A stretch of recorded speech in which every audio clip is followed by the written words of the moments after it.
The restlessness approached hysteria. Shall we? Who is this Gatsby? Do you know him? War hero. Mr. Gatsby doesn't exist. Gatsby? What Gatsby?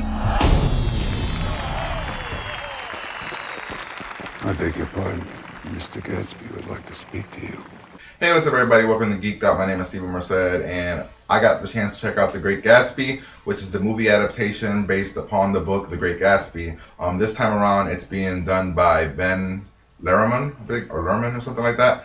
And he has done such things as Moulin Rouge, Romeo and Juliet, and a couple other visually stunning movies. He always seems to take his material and kind of give it his own little twist. The way you can look at him is he's kind of like Zack Snyder. I mean, they're pretty similar when it comes to like the visual look of their movies. Not many other directors do what they do, and in this movie you can definitely tell that that's what he's doing. This movie has an all-star cast. I'm talking about all-star. We have Tobey Maguire, Leonardo DiCaprio, we have Carey Mulligan, we also have Joe Edgerton, and a bunch of others, which I'm not going to get into. But the film starts off pretty much with Tobey Maguire's character. I believe his name is Nick Carraway. He is kind of telling his story of how he met Gatsby and got to know Gatsby and all that stuff like that. Gatsby is, of course, being played by Leonardo DiCaprio. As he's telling the story, you kind of see what is Gatsby, who is this man. You're seeing all the people that interact with Gatsby, and that's pretty much the overall movie. I actually never read the book, saw the movie for the first time, and I gotta say that I was pleasantly surprised. When I was seeing the trailers, I was seeing all the visual styles, and it was kind of making me a bit nervous about the film. You know, I'm seeing all this Jay-Z music, and Jay-Z's producing it, and I'm seeing Lerman's style, and I'm just like, oh my god, this is all gonna clash, and it's gonna be weird. Luckily, I didn't see it in 3D. I feel that this movie in 3D would have given me a major headache, and I'm glad I did it because there's a lot of things popping up. But what really pulled me into this film, I gotta say, is the acting and the story. The overall acting is absolutely phenomenal. Of course, Leonardo DiCaprio knocks it out of the park. A lot of the major characters do. The one person that I think kind of left me a little bit iffy, I guess, was Carey Mulligan.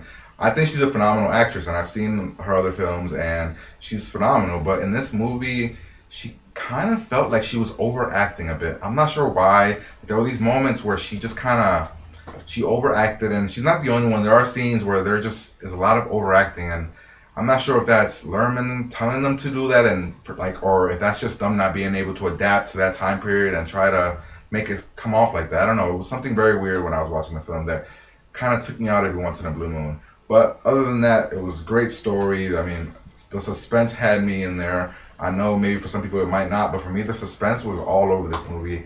I was intrigued. I was wanting to know what was going to happen next. Every once in a while, you get like the music, which is kind of weird because this movie's set in the early 1900s, but yet the music is of now. And it's like a weird, I don't know, it's a weird dynamic that we have there with modern take on music and then the time period. It was unique, I gotta say. But the movie looks phenomenal. I'm talking about visually, it's amazing.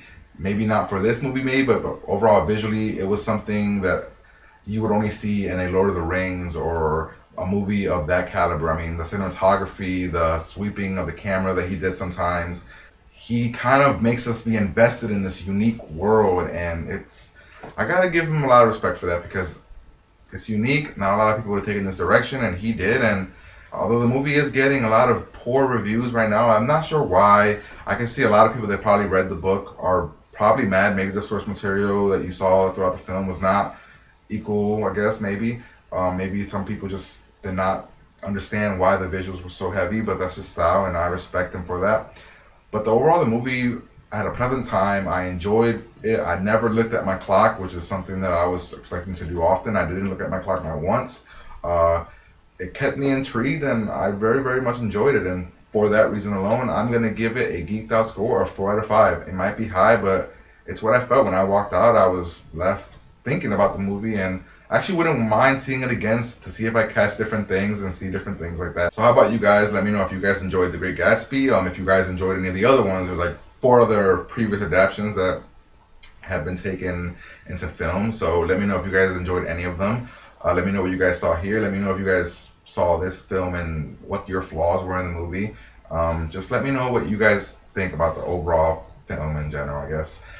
Make sure to comment below, like my video, subscribe, and thanks everybody for just watching and taking the time to listen to me spew about my comments and what I feel about the movie. See you guys later. And as always, guys, make sure to geek out about anything, no matter what it's about.